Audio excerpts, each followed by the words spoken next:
The definition of a function is a relation in which each element in the domain corresponds to one element in the range. So for example, a sales tax calculator takes the price of an item as its input and gives the cost of purchasing the item as output. So if I go to a store and something costs $1, that would be the price of that item. But I'm actually going to pay, if I live in Bullitt County, for example, 8% sales tax on that item. So you're going to take 8%, multiply it by the price, which is $1, and 8% of $1 is 8 cents. So you're going to add that to your price, and the cost of purchasing the item then is going to be $1.08.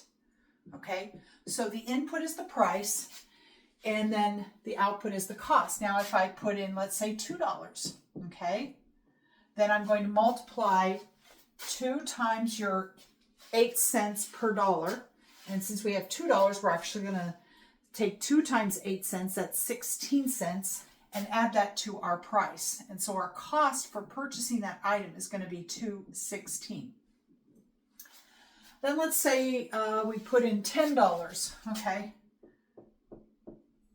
If the price of an item is $10, then I'm going to have to take 10 times my 8 cents, and that will be 80 cents. And so I'm going to pay $10.80. That's the cost. Let's pick another input. Let's try 100. So 8 cents times 100 is going to be $8, and so the cost is going to be $108 for that item. So you can put in whatever price you want and then do a calculation, which is basically amounts to multiplying by 1.08 to get the cost that you're going to have to pay for that item. Okay, so that is a function. You have an input, which is the price, and the output is the cost. Okay, so now this particular table of values is incomplete.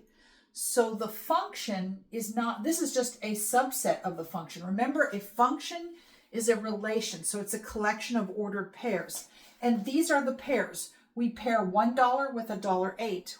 We pair our input with our output. The input is first and the output is second. So here the input is $2, so our ordered pair would be $2, and then $2 with $2.16. Okay, so that is the relation. It's a collection of ordered pairs. And then the domain. What is the domain? Well, the domain is all possible inputs. So this is an incomplete list of our ordered pairs. So for the domain of this function, whatever an item costs, it would have to be greater than 0. So it could be 1 cent. So it would be all possible prices of items.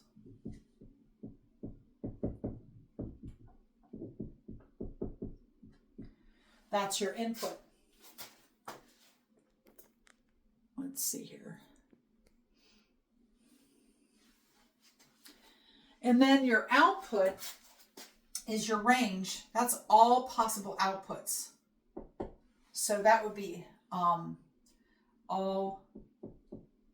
possible costs that you might pay, okay?